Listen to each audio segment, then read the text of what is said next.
Assalamualaikum warahmatullahi wabarakatuh. Waalaikumsalam warahmatullahi wabarakatuh. Alhamdulillahil jabbaril qahhar, al-azizil ghaffar, khaliqil jannati wan nar. Wassalatu wassalamu ala sayyidina wa maulana Muhammadinil Mukhtar wa ala alihi wa ashabihil athhar. Amma ba'du. Saudara-saudara kaum muslimin rahimakumullah. Pada pertemuan kali ini kita akan membicarakan tentang neraka dan calon-calon penghuninya. Sesungguhnya kalau kita bicara tentang neraka, artinya kita bicara tentang akhirat. Dan kalau kita bicara tentang akhirat, kita bicara tentang alam gaib yang merupakan salah satu dari rukun iman yang 6, percaya kepada alam gaib. Kalau sudah bicara alam gaib, maka ini di luar batas kemampuan nilai-nilai ilmiah dan di luar batas kemampuan renungan filsafat. Ilmu pengetahuan akan buntu kalau sudah membicarakan alam gaib. Artinya, kehidupan di akhirat itu tidak bisa diteliti secara ilmiah. Filsafat pun akan ngambang kalau sudah membicarakan kehidupan di alam gaib. Karena itu kalau kita kembali kepada logika, jika kita ingin mengerti tentang caranya membuat bangku, kita pergi ke tukang bangku dan bertanya kepadanya. Kita ingin mengerti cara membuat mobil, kita pergi ke tukang mobil, ke bengkel mobil dan bertanya kepada ahlinya.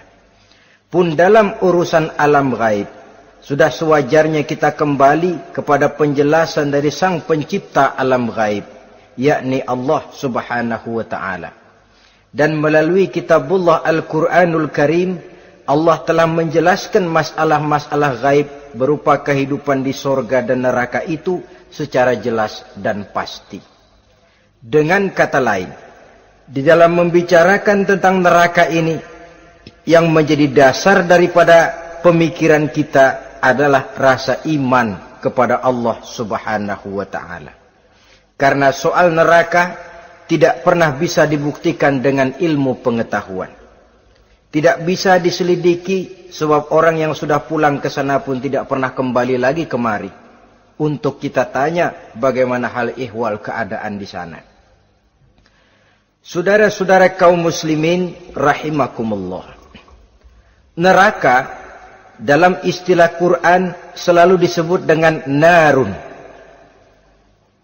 yaitu suatu tempat di akhirat nanti yang wujudnya berupa api yang bergejolak, bernyala dengan teramat dahsyatnya, sehingga dapat mengelupaskan kepala setiap orang dan menjulang ke hati. Diriwayatkan oleh Imam Bukhari dan Muslim bahwa Rasulullah sallallahu alaihi wasallam pernah bersabda, Narukum hazihi allati tuqiduna juz'un min 70 jazaan min harri jahannam. Qalu wallahi in kanat lakafiyatun ya Rasulullah. Qala fa innaha fadlat bi 69 jazaa. Apimu yang kamu pakai di dunia ini, kata Nabi, untuk memasak, untuk menyalakan lampu, api yang kau pakai di dunia ini cuma satu bagian kecil dari 70 kali bagian panasnya neraka jahanam. Sahabat waktu itu terperanjat lalu berkata, Wallah, in kanat lakafiyatun ya Rasulullah. Ya Rasul, api di dunia ini saja sudah cukup untuk menghanguskan kami, untuk menghanguskan apa yang ada.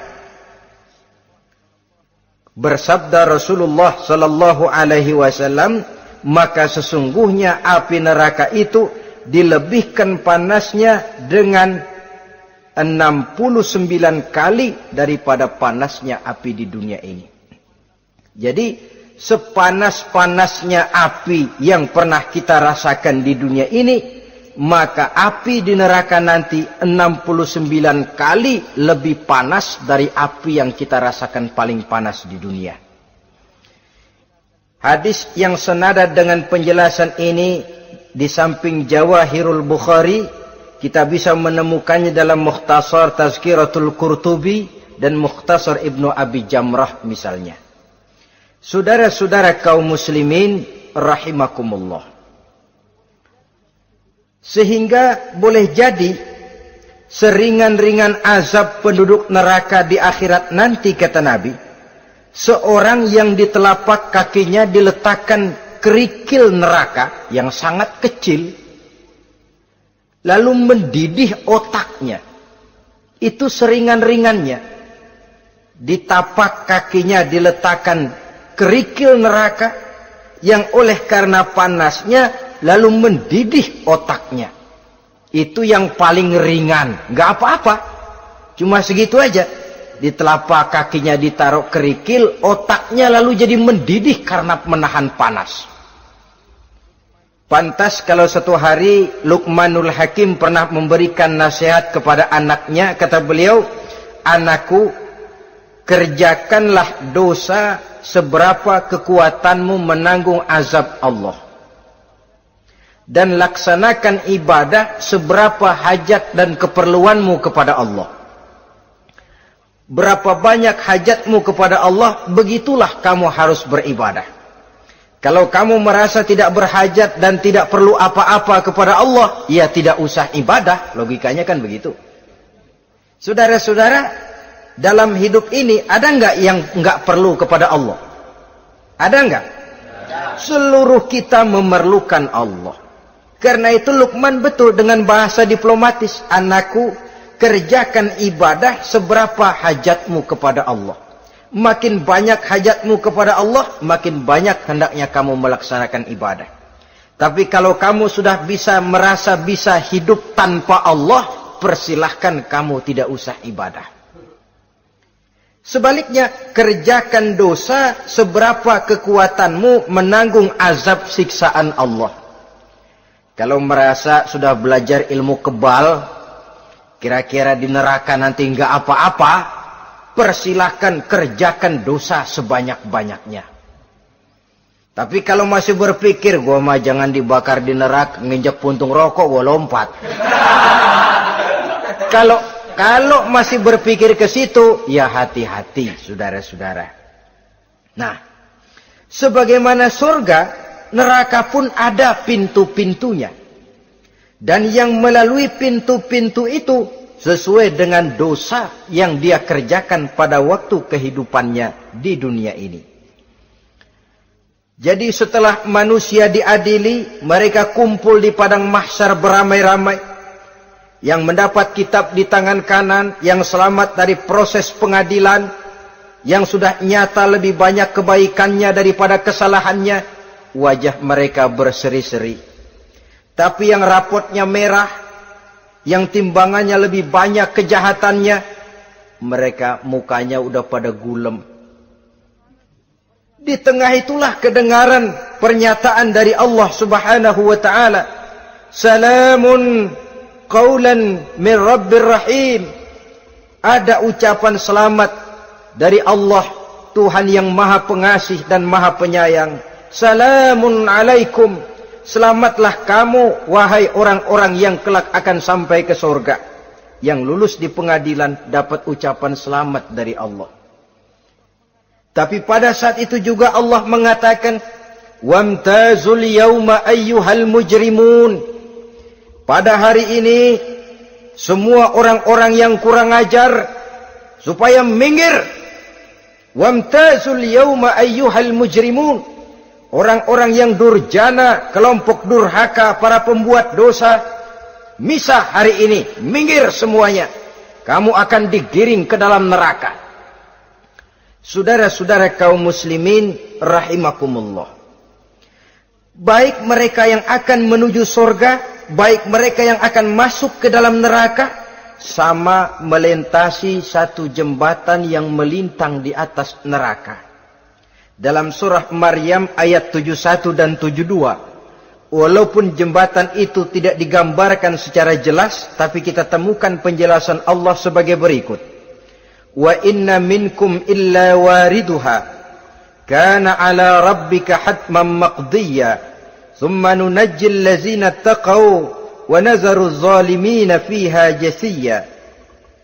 Saudara-saudara, dan tidak ada setiap orang pun kecuali mereka akan melalui api neraka itu. Adapun orang-orang yang bertakwa, mereka diselamatkan oleh Allah, sedangkan orang-orang yang zalim, mereka terlempar ke dalam jurang neraka.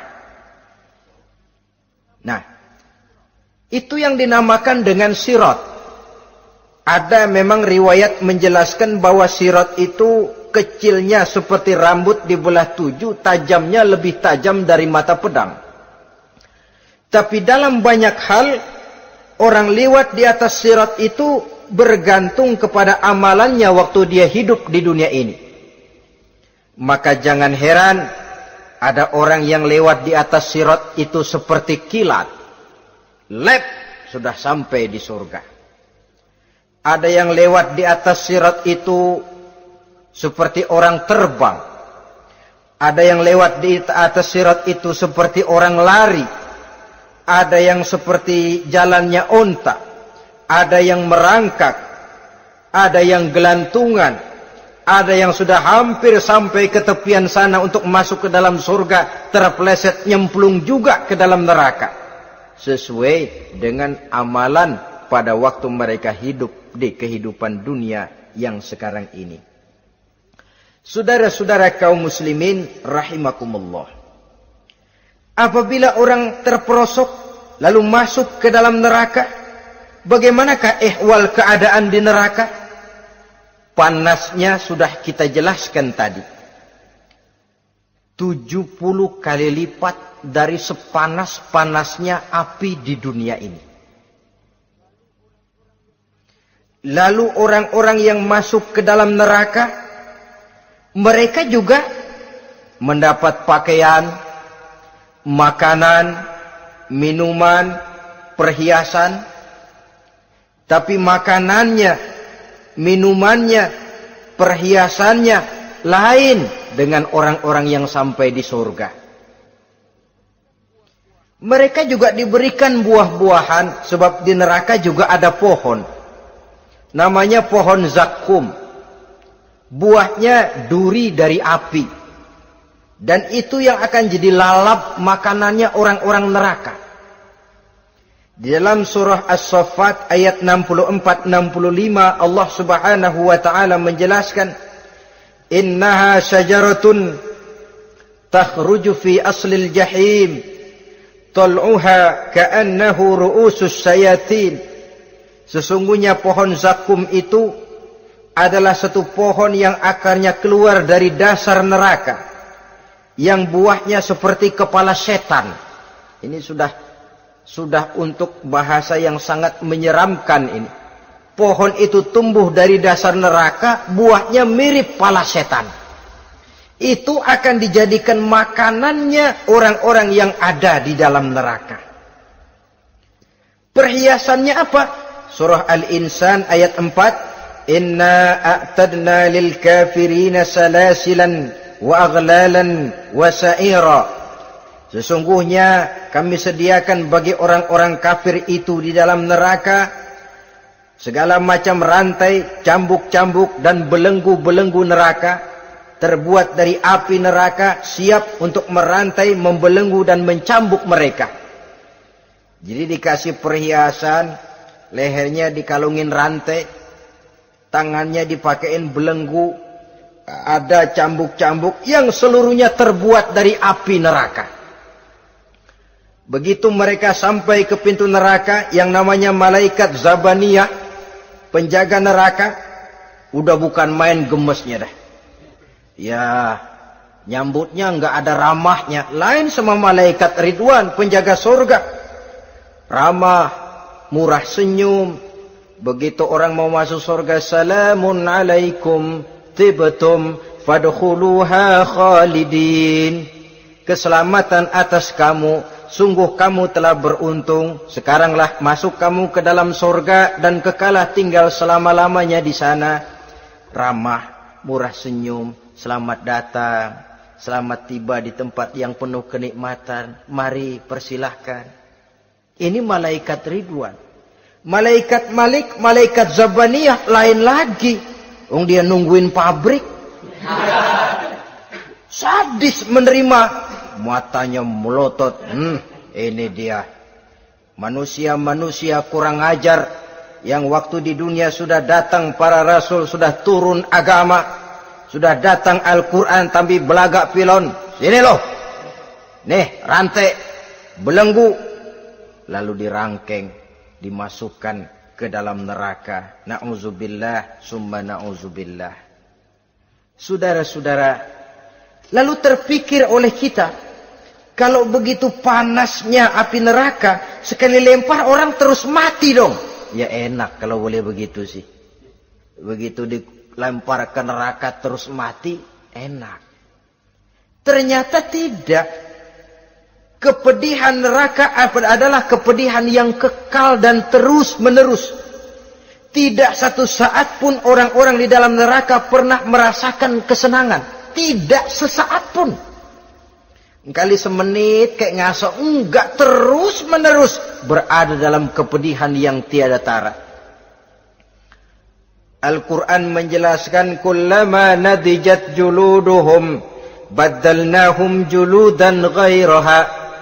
Apabila hancur kulitnya, kami ganti dengan kulit yang baru. Supaya apa? Liyazukul azab, biar dia rasain azab. Tuh, rasain dulu. Hancur kepalanya, buletin lagi, hancur kulitnya, bikin lagi, berantakan isi perutnya, disempurnakan lagi, digiling lagi. Terus menerus begitu, tidak sedetik pun penduduk neraka itu pernah mengalami istirahat. Barangkali pakai jam istirahat lumayan, ini enggak ada. Ada bel, kleneng, istirahat, azab dicabut. Tidak. Terus menerus dan selalu begitu. Satu detik saja pun mereka tidak pernah istirahat dari siksaan dan azab yang mereka terima. Saudara-saudara kaum muslimin rahimakumullah. Lalu bagaimana keadaan mereka? Ada orang-orang di dalam neraka itu yang dikenakan pakaian dari api neraka. Luar biasa. Dikasih pakaian dinas dari api. Kemudian kepalanya dituangi air yang sedang mendidih. Yang dengan tuangan air itu dihancur luluhkan segala isi perutnya dan kulit-kulitnya. Setelah itu mereka dicambuk dengan cambuk-cambuk dari besi. Apabila mereka hendak keluar dari neraka, mereka dicampakkan kembali ke dalamnya. Dan dikatakan kepada mereka, rasakan siksaan yang membakar ini. Dalam surah Al-Hajj ayat 19 sampai 22, kita bisa simak firman Allah Subhanahu wa taala. Fallazina kafaru qutti'at lahum siyabun min nar yusabbu min fawqi ru'usihimul jahim yus'aru bihi ma fi butunihim wal julud wa lahum maqami'u min hadid. Kullama aradu an yakhruju minha min ghammin u'idu fiha wa zuku azabal hariq. Na'udzubillah summa na'udzubillah. Diberikan pakaian dari api, melolong, menyayat dia, memilukan, merintih dan meraung-raung. Lalu kepalanya diguyuri dengan air yang sangat mendidih. Hancur luluh isi perutnya, masih dicambuk lagi dengan cambuk-cambuk dari besi. Mereka merambat, mereka meraung, mereka hendak lari, mereka ingin keluar dari neraka. Tapi tiap kali mereka merambat ingin keluar, ditarik lagi. Kalau ucara kita, ayo, mau kemana lo? Apa kata malaikat penjaga neraka? Zuku azabal hariq. Rasa ini, makan pencarian lo waktu di dunia. Saudara-saudara, lalu ada pula siksaan penduduk neraka itu, di mana dahi, lambung dan punggung mereka dipanggang dengan api neraka. Allah Karim. Kita di dunia ini tertusuk paku saja waktu berjalan, sudah bukan main pedihnya. Tertusuk duri saja, sudah bukan main pedihnya. Ini punggungnya, lambungnya, macam disate, dipanggang dari api neraka. Dalam At-Taubah ayat 35, kita temukan firman Allah, fi nari jahannama fatukwa biha hibahuhum wa junubuhum wa zuhuruhum. Na'udzubillah summa na'udzubillah. Kemudian ada pula penduduk neraka itu yang disiksa, lehernya diikat dengan rantai. Mereka spontan diseret-seret dengan sekeras-kerasnya dan dilemparkan ke dalam lautan air yang sedang mendidih. Kemudian mereka dibakar dalam api yang bergejolak dan menyala-nyala. Pada surah Al-Mu'min ayat 71 dan 72, Allah Subhanahu wa taala menjelaskan, izil aghlalu fi a'nakihim wassalasil yushabuna fil hamim summa fin nari yusjarun. Ketika belenggu dan rantai dipasang di leher mereka supaya mereka diseret ke dalam air yang sangat panas, kemudian mereka dibakar dalam api. Ada lagi penduduk neraka yang dipegang jambulnya lalu diseret ke tengah-tengah neraka, kemudian kepalanya digerujugi dengan air yang mendidih seperti yang dijelaskan dalam surah Ad-Dukhan ayat 47 dan 49. Pendeknya, azab dan siksaan neraka itu sesuailah dengan amalan dosa yang dikerjakan manusia pada waktu kehidupan di dunia ini. Maka dalam puncak perjalanan Mi'raj misalnya, kepada Rasulullah sallallahu alaihi wasallam diberikan berbagai macam penglihatan sebagai contoh dan tamsil dari kehidupan di dunia ini. Sejak dari penglihatan di jalan sampai kepada penglihatan surga dengan segala kenikmatannya dan neraka dengan seluruh azabnya, seluruhnya merupakan contoh teladan. Misalnya dalam perjalanan ketika hendak Mi'raj itu, sebelum berangkat Rasul disodorkan 2 minuman. Segelas berisi arak, segelas lagi berisi susu. Kata malaikat Jibril, ambillah salah satu minuman itu ya Muhammad. Lalu Rasul dengan tidak ragu-ragu, mantap betul beliau mengambil gelas yang berisi susu, lalu beliau minum. Setelah beliau minum itu, malaikat Jibril berkata, "Shaddaqta ya Muhammad." Engkau telah benar Muhammad. Laqad asabtal haq, pilihanmu tepat. Kenapa ya Jibril? Untung susu yang kamu minum Muhammad. Kalau arak yang kamu ambil, pasti umatmu bakal jadi umat yang teler semua. Ini pun satu contoh buat kita semua, bahwa dalam kehidupan kita selalu berhadapan dengan susu dan arak, berhadapan dengan hak dan batil, berhadapan dengan benar dan salah. Maka hati-hati kita jangan sampai salah pilih karenanya. Lalu yang ada kaitannya dengan persoalan kita, penglihatan yang diberikan Allah kepada beliau di neraka. Beliau melihat sekelompok orang dilontari kepalanya dengan batu dari api neraka. Tiap kali dilontari kepala itu hancur berkeping-keping, berantakan otaknya. Lalu dibulatkan kembali. Setelah kepala itu bulat kembali, disambitin lagi. Menjerit, meraung, merintih kesakitan. Hancur kepalanya, berantakan otaknya. Lalu dibulatkan lagi. Terus menerus begitu, tidak pernah berhenti. Sampai Rasul bertanya, "Ya Jibril, ini orang kenapa kepalanya dilontari dengan api neraka sampai hancur lalu dibulatkan kembali?" Kata malaikat Jibril, "Ya Muhammad, itulah contoh daripada umatmu yang berat untuk sujud kepada Allah Tuhannya.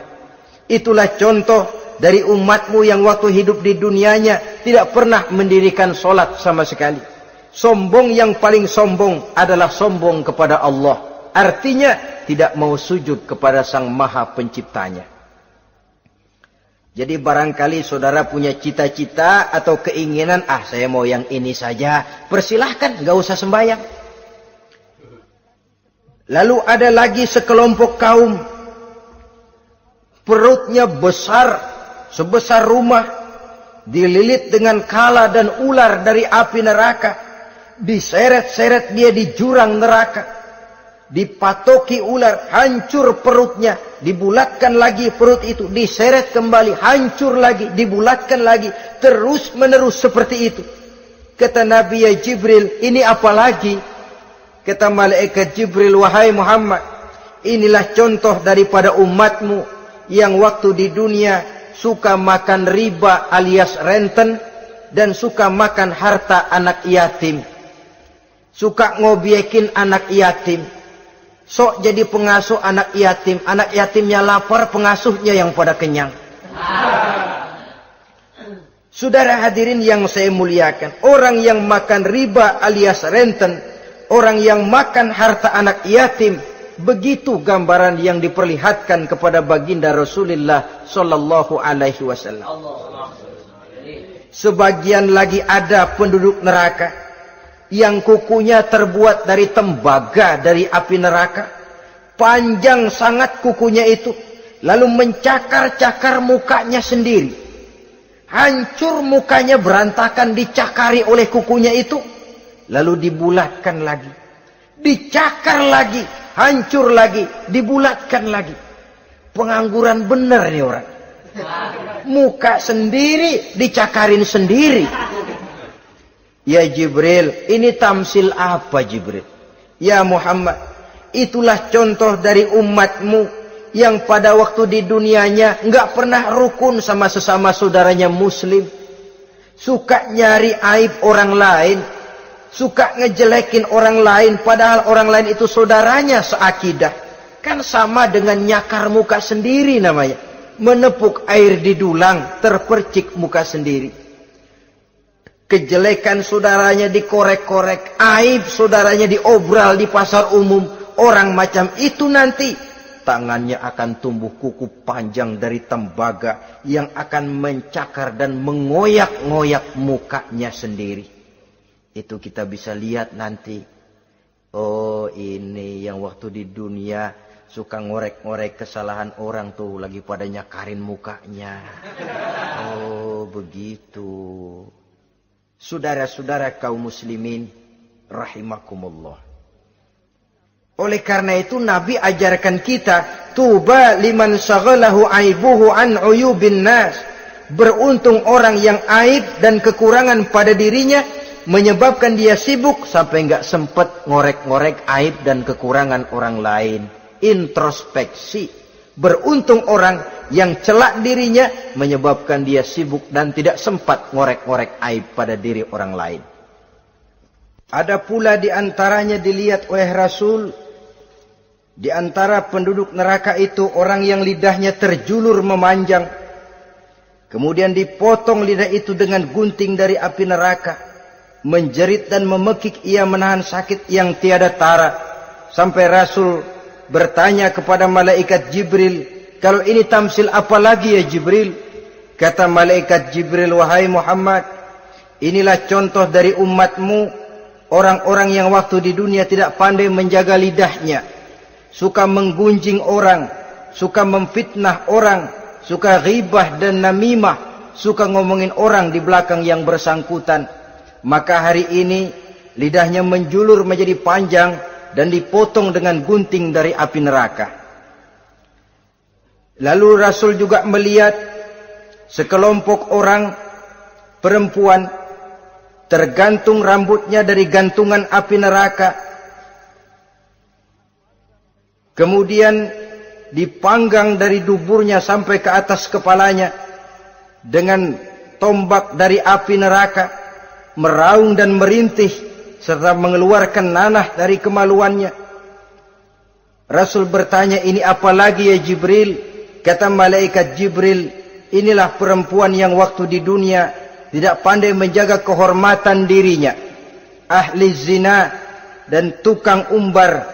Saudara-saudara kaum muslimin rahimakumullah, Banyak lagi tamsil-tamsil yang dicontohkan dalam puncak perjalanan Mi'raj yang seluruhnya merupakan peringatan bagi kita umat Rasulullah sallallahu alaihi wasallam. Nah, kemudian sekarang marilah kita bicarakan neraka itu satu demi satu. Yang pertama, dan ini yang paling dikenal orang, neraka Jahannam atau naru Jahannam. Siapa yang dijelaskan Allah akan menjadi penghuni neraka Jahannam ini? Pertama dalam surah Al-Ankabut ayat 68. Wa man azlamu mimman iftara 'ala Allahi kadziban aw kadzdzaba bil haqqi lamma ja'ahu alaysa fi jahannam maswal lil kafirin.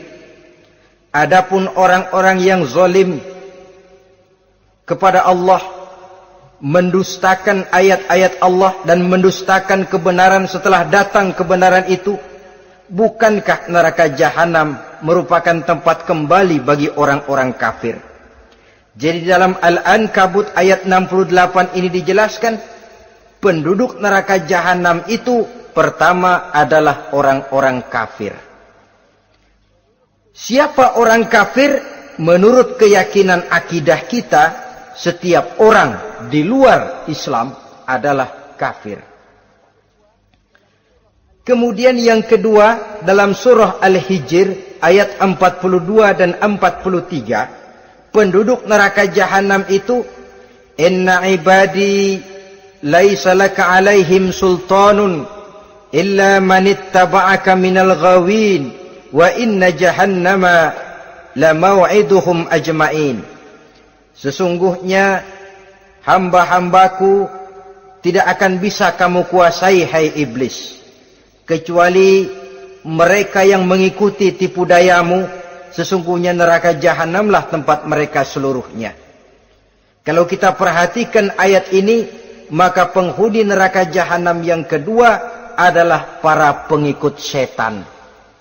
Para pengikut setan dengan seluruh ajaran-ajaran yang dilancarkan oleh setan. Padahal pada saat hendak masuk neraka, setan jelas cuci tangan.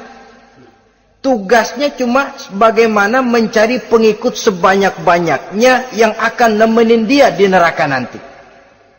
Tapi pada saat orang digiring ke dalam neraka, setan cuci tangan. Mungkin orang menuntut, setan, gue ngikutin lu, sekarang kenapa jadi kemari? Nah, gue bilang juga apa? Kata setan, gue bilang juga apa, lu kenapa ngikutin? Dan setan ini menebar ranjau dalam segala bentuknya, dengan segala macam caranya. Para pengikut setan yang menjauhi tuntunan agama, memperturutkan hawa nafsunya. Setan membisiki manusia lewat minuman keras. Setan masuk manusia lewat judi, lewat zina, lewat kenikmatan yang melalaikan orang dari kehidupan akhirat dan selanjutnya, dengan segala macam jalan. Kadang-kadang dalam ibadah setan juga masuk. Kalau tidak ditimbulkannya takabur, ditimbulkannya sikap ujub dalam diri kita. Timbul rasa diri lebih benar dari orang lain, dan ini jelek. Timbul rasa nganggap enteng orang lain. Itu kan ujub, nggak dikelihatannya orang, cuma hatinya aja ngomong sendirian. Kalau gue lihat di kampung ini nggak ada yang kayak gue. Bayangnya kayak ibadahnya kayak udah aing pang paling nak yo di dia. Itu juga bisikan iblis. Dan dia tidak segan-segan mengaku jadi Tuhan, iblis itu. Dan ini diceritakan dalam kehidupan Sayyidus Syekh Abdul Qadir Jailani. Ketika beliau sedang ibadah di mihrab dalam masjid, datang seberkas sinar. Sinar itu ngomong, ya Abdul Qadir ana rabbuk. Hai Abdul Qadir, aku Tuhanmu, kata cahaya tadi. Sudah cukup kamu ibadah Abdul Qadir. Sembayangmu udah banyak, puasamu udah banyak, jihadmu cukup. Maka mulai sekarang berhenti dah ibadah. Aku bolehkan kepada kamu segala yang dilarang. Cuma yang didatangi Syekh Abdul Qadir. Sehingga mendengar cahaya tadi ngomong begitu, beliau ambil kasut sendal, disambitnya cahaya tadi, izhab ya la'in. Pergi, laknat terkutuk, iblis kamu. Masa saya disuruh berhenti sembahyang karena hati saya sudah baik? Kalau hati sudah baik lalu boleh berhenti sembahyang, mestinya yang paling dulu berhenti sembahyang Nabi Muhammad, sebab beliau orangnya paling baik. Tapi Nabi hatinya baik, sholat jalan terus, hukum halal haram berlaku. Ini kadang-kadang orang sekarang baru ibadah dikit banget merasa dapat bisikan katanya, wangsit. Ya berhenti sembahyang madep mulu, nah madep ngudek sembahyang. Bikin ajaran yang aneh-aneh. Nah kalau satu orang boleh dapat wangsit, saya juga boleh dong ngomong dapat wangsit. Saya juga boleh dong mendirikan aliran kepercayaan. Saya ngilang dulu dari kampung saya kira-kira 3 tahun. Saya nyepi di kaki Gunung Salak, pulang piara jenggot, pakai belangkon. Di depan nama saya pakai embel-embel mbah. Saya ngaku dapat wangsit di Gunung Ano, mewahyukan kepada saya ano. Saya cari murid yang fanatik. Saudara-saudara kaum muslimin rahimakumullah, setan membisiki manusia hatta kita sedang ibadah sekalipun dibisikinya. Caranya, mula-mula dia bisikin, lu sembahyang buru-buru dah. Buru-buru udah. Akhirnya apa? Rukuk kita enggak sempurna, sujud kita enggak lengkap, tumakninah kita kurang, bacaan kita tajwidnya enggak kena. Kalau itu bisa kita atasin, kita sembahyang sebagaimana yang seharusnya, dia bisiki lewat jalan lain lagi. Suruhnya yang pendek-pendek aja dah. Atau habis sembahyang udah sigrah, udah jangan pakai wirid, jangan pakai zikir. Dengan segala macam jalan. Dibisikinya was-was ke dalam diri kita. Sehingga ada satu riwayat walaupun dhaif tapi ini baik untuk dijadikan pelajaran. Konon iblis itu kalau subuh keliling dia. Bawa kulit kambing, jarum, sama tepung. Ditanya orang, iblis ini buat apa? Oh, kulit kambing. Gunanya tahu nggak? Kalau begitu subuh, sudah muazin bilang, as-salatu khairum minan naum. Salat lebih baik daripada tidur.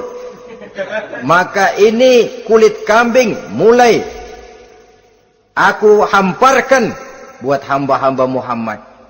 Jadi begitu dengar azan, cuma udah bikin anget udah tidur. Kenapa? Kulit kambing belis masuk. Saudara-saudara, lalu kata orang tadi lagi, lah kalau tepung buat apa itu? Oh, tepung. Itu kalau umat Muhammad mau baca Quran, baca kitab, mutolaah, gua aurin tepung matanya. Biar dia sepet.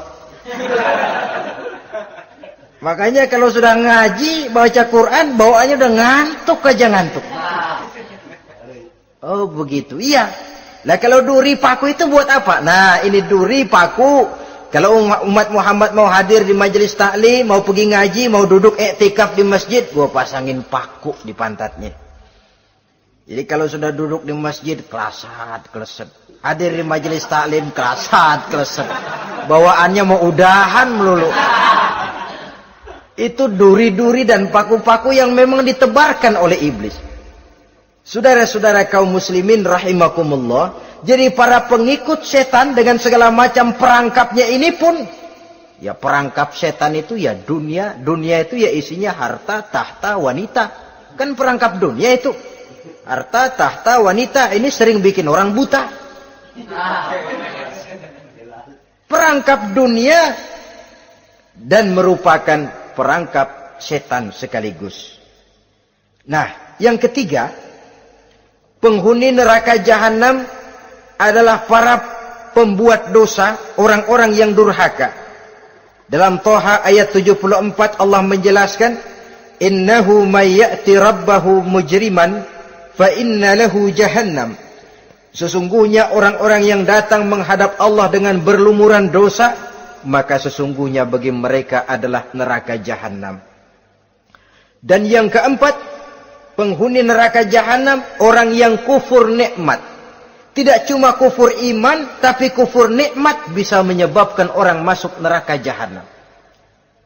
Belum pernah merasakan dalam hidupnya bahwa Allah memberikan nikmat kepadanya, bagaimanapun besar karunia dan nikmat itu. Dalam surah Ibrahim ayat 28-29 Allah menjelaskan, Alam tara ilal ladzina baddalu ni'matallahi kufran wa ahallu qaumahum darul bawar jahannama yaslaunaha wa bi'sal qarar.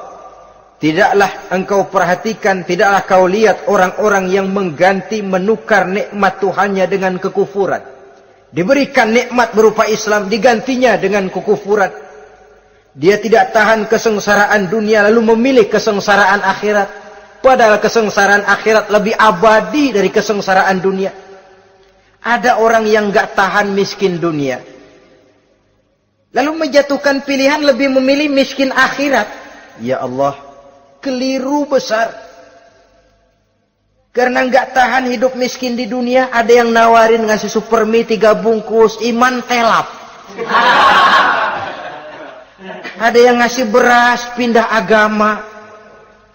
Ada yang bawain pakaian bekas, tukar akidah, pindah iman. Innalillah. Ditukar kemiskinan dunia dengan kemiskinan akhirat. Padahal kemiskinan dunia berapa tahun? Setahun umur manusia. Sepanjang-panjang umur orang sekarang kan. 100 tahun udah jarang umur orang sekarang. 70 aja udah cakep tuh. Sebenarnya kalau 70 tuh ada jatah lebih tuh, 7 tahun. Toh kalau ikut Nabi 63 tahun kan, Nabi wafat. Kalau kita sudah umur 70, tuh ada jatah ekstra 7 tahun. Oh ya, dimanfaatkan baik-baik mestinya. Taruhlah kemiskinan dunia, bagaimanapun melaratnya dunia, bagaimanapun sengsaranya dunia, cuma sebatas umur kita. Tapi kalau nikmat Islam ini harus kita tukar dengan yang lain. Baddalu ni'matallahi kufran. Menukar, mengganti nikmat yang diberikan Allah dengan kekufuran. Artinya kita menukar kemiskinan sementara dan kita memilih kesengsaraan dan kemiskinan abadi. Di akhirat kita miskin, di neraka kita miskin, miskin abadi. Di neraka kita sengsara, sengsara abadi. Saudara-saudara kaum muslimin rahimakumullah. Itu neraka jahanam. Yang kedua dinamakan neraka jahim. Siapa mereka ini para penghuninya? Siapa mereka ini para penghuninya? Pertama dalam surah At-Takasur, yaitu orang-orang yang bermegah-megah dengan dunia, menumpuk-numpuk harta, lalu lupa dengan kesibukan harta itu, lupa kepada kehidupan yang akhirat nanti. Alhaakumut takasur hatta zurtumul maqabir kalla sawfa ta'lamun thumma kalla sawfa ta'lamun kalla law ta'lamuna ilmal yaqin la tarawunnal jahim. Kamu telah lalai akibat apa? At-takasur. Ini penyakit pertama yang menyebabkan orang sampai ke neraka jahim. Penyakit takasur. Dan itu penyakit zaman sekarang. Berlomba-lomba dengan kemegahan materi, berlomba-lomba dengan kemegahan dunia. Padahal kalau urusan itu kita berlomba, tidak akan pernah sampai finish. Percayalah itu, tidak akan pernah finish. Sebab kemegahan dunia siklus, lingkaran setan. Kita anggap kalau punya duit 1 juta tenang, punya 1 juta berubah pikiran, lain lagi. Kita anggap kalau punya mobil enak, sudah punya mobil, lain lagi problemnya. Kita anggap kalau rumah sudah gedung, enak hidup, punya rumah gedung, lain lagi problemnya. Makanya pesan Nabi kalau ingin hidup tenang, urusan dunia lihat ke bawah, urusan akhirat lihat ke atas. Sering dicontohkan kalau punya mobil, bilang Alhamdulillah kita punya mobil, tangga kita cuma punya motor. Kata yang punya motor, syukur banget kita punya motor, tangga kita punya sepeda doang. Kemana-mana kekejek mulu. Dayung. Kata yang punya sepeda, Alhamdulillah kita punya sepeda, tetangga kita cuma jalan kaki, kemana-mana ngetuk mulu. Kata yang jalan kaki, Alhamdulillah masih bisa jalan, tangga kita sebelah lumpuh bertahun-tahun gak kemana-mana. Kata yang lumpuh, Alhamdulillah masih hidup, tangga kita kemarin mati gak balik lagi. Itu dalam urusan dunia. Sehingga sifat takasur ini hilang. Tapi urusan akhirat, lihat ke atas. Kalau dia begitu sibuknya bisa jaga sholat, kenapa saya tidak? Kalau dia hidupnya sederhana, rajin sedekah, kenapa saya yang lebih kok enggak sanggup? Kalau dia bisa baca Quran, kenapa saya enggak? Lalu timbul gairah ingin mencontoh. Mencontoh orang dalam urusan ibadah menimbulkan ketenangan jiwa. Dan itu ada garis finishnya. Tapi kalau yang lumpuh lihat yang bisa jalan lihat yang naik sepeda, yang sepeda punya lihat motor, sudah punya motor lihat mobil, lihat pesawat terbang, pesawat lihat kereta api. Kapanlah awak nih mau bersyukur? Yang ada kurang saja padahal nikmat itu tidak pernah berhenti. Bukan dilarang orang kaya, tetapi perlombaan memperkaya diri itu yang dilarang. Karena kalau sudah perlombaan namanya jor-joran sifatnya. Prinsipnya tujuan menghalalkan cara ini yang dijaga oleh agama. Saudara-saudara, selain penyakit takasur yang menyebabkan orang sampai ke neraka jahim, juga perbuatan durjana. Dalam Al-Infitor ayat 13-14, innal abrara lafi na'im wa innal fujjara lafi jahim. Orang-orang yang berbakti, berbuat kebajikan, mereka akan mendapatkan neraka surga naim. Tetapi orang-orang yang fujar, durjana, kurang ajar, durhaka, lafi jahim, mereka akan mendapatkan neraka jahim. Lalu siapa lagi penghuni jahim itu? Orang-orang yang menentang dan menantang ayat-ayat Allah. Wallazina sa'au fi ayatina mu'ajizin ulaika ashabul jahim. Dan orang-orang yang berusaha menantang ayat-ayat Allah sehingga melemahkan orang-orang yang mau mengikuti rasul-rasul Allah. Menantang ayat Allah dan membuat lemah orang yang mengikuti rasul. Melemahkan semangat orang yang mau mengikuti khitah dan perjalanan Rasul. Lu mau bangun masjid? Iya. Berabe. Berat. Jangan. Jangan aja kapok. Majelis taklim. Pahit. Ngaji. Berat. Melemahkan ini. Sudah dia rusak. Merusak lagi. Kalau rusak kan cuma sendirian. Ini tidak, sudah rusak, merusak, mu'ajizin, melemahkan orang-orang yang mau mengikuti ayat-ayat Allah. Dan itu tidak jarang zaman sekarang ini. Orang yang melemahkan semangat kita dalam berjuang menegakkan kebenaran. Kita yakin Islam agama yang benar, kita yakin Islam agama yang sempurna.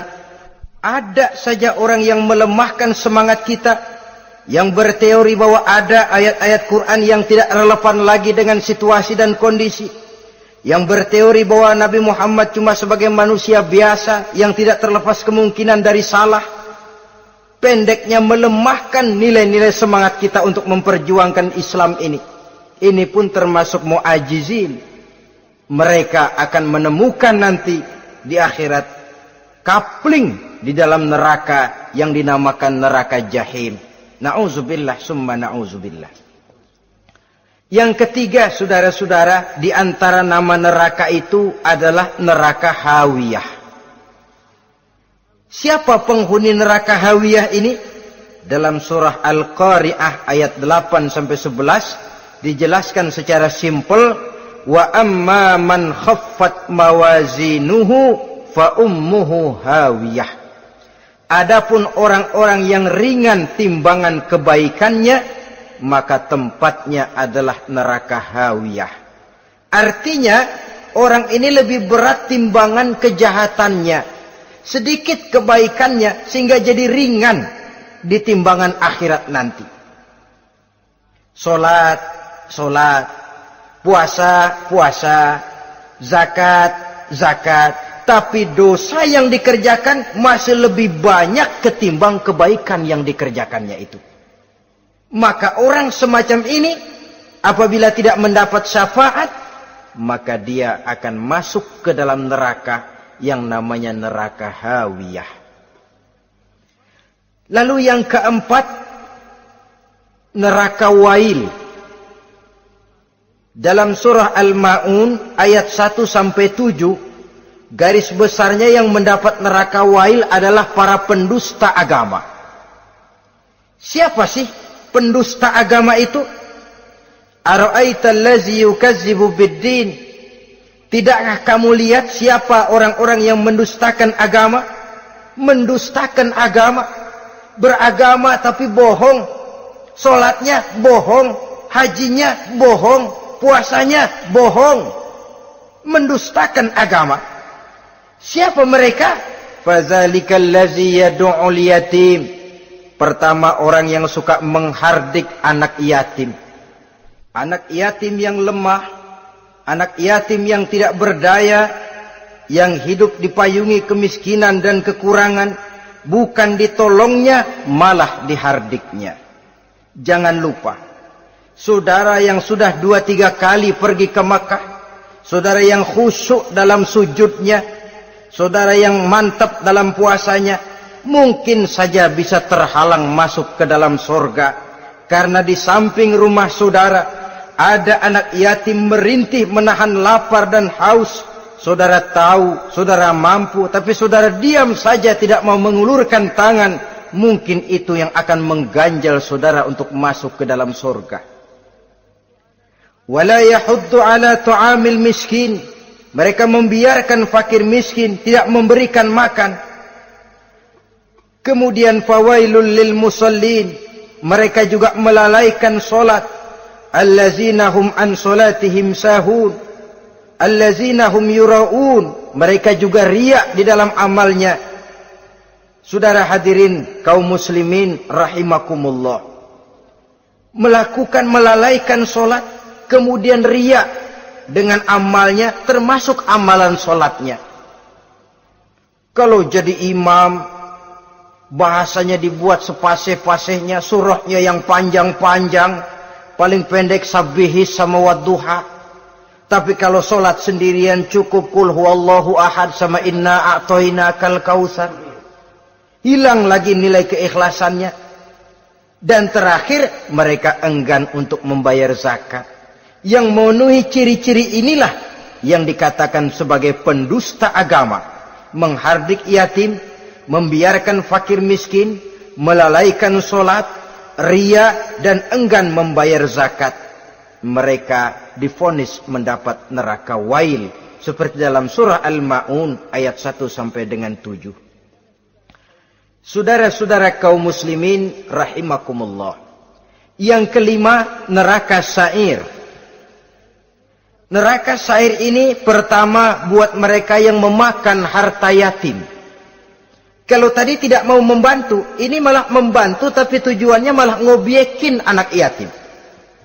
Mereka yang memakan harta yatim, dalam An-Nisa ayat 10, innal ladzina ya'kuluna amwalal yatama zulman innama ya'kuluna fi butunihim nara wa sayaslawna sa'ira. Sesungguhnya orang-orang yang memakan harta anak-anak yatim dengan zalim, mereka sebenarnya telah memakan neraka, memasukkan api neraka ke dalam perutnya. Mereka akan dilontarkan ke neraka sa'ir. Selain itu, orang-orang yang mengingkari apa yang diturunkan oleh Allah Subhanahu wa ta'ala, mengingkari kebenaran Quran, mengingkari Rasul, pendeknya mengingkari Islam, dijelaskan dalam surah Luqman ayat 21. Yang keenam, saudara-saudara, yang dinamakan dengan neraka laza namanya. Pertama, untuk pembangkang dan orang yang menjauhi agama. Yang kedua, orang yang berpaling dari kebenaran. Dan yang ketiga, orang yang suka menumpuk-numpuk harta dan menyimpannya, tidak mau membayar zakat, infak, apalagi sedekah. Ini kita temukan penjelasannya dalam surah Al-Ma'arij ayat 15 dan 17. Yang ketujuh dinamakan neraka Sakor. Siapa penghuni neraka Sakor ini? Pertama, orang yang tidak pernah sholat. Yang kedua, tidak pernah memberi makan orang-orang miskin. Yang ketiga, ahli membicarakan yang batil. Strategis betul dia, ulung kalau sudah mengatur kebatilan. Kemudian yang keempat, orang yang mendustakan hari akhir. Dalam surah Al-Muddatsir ayat 42 sampai 47, kepada penduduk neraka Saqar ditanya, "Ma salakakum fis Saqar?" Apa yang menyebabkan kamu masuk ke dalam neraka Saqar? Qalu lam naku minal musallin wa la naku nut'imal masakin wa kunna nakhudu ma'al khaidin wa kunna nukadzibu yaumaddin.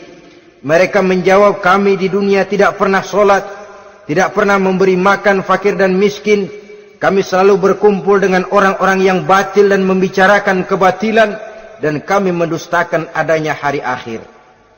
Yang kedelapan, yang terakhir adalah neraka Khutamah. Ini diperuntukkan bagi para pengumpat, pencela, para penghina orang lain, mencari aib saudaranya, kemudian juga mereka menumpuk, menghitung-hitung harta, lalu kikir dan bakhil dengan hartanya itu. Dalam surah Al-Hujurat ayat 11-12, kemudian surah Al-Humazah ayat 1 sampai dengan 7, kita temukan penjelasan itu. Pada akhirnya saudara-saudara, kalau penduduk surga mereka kekal di dalamnya, maka penduduk neraka ini ada dua macam.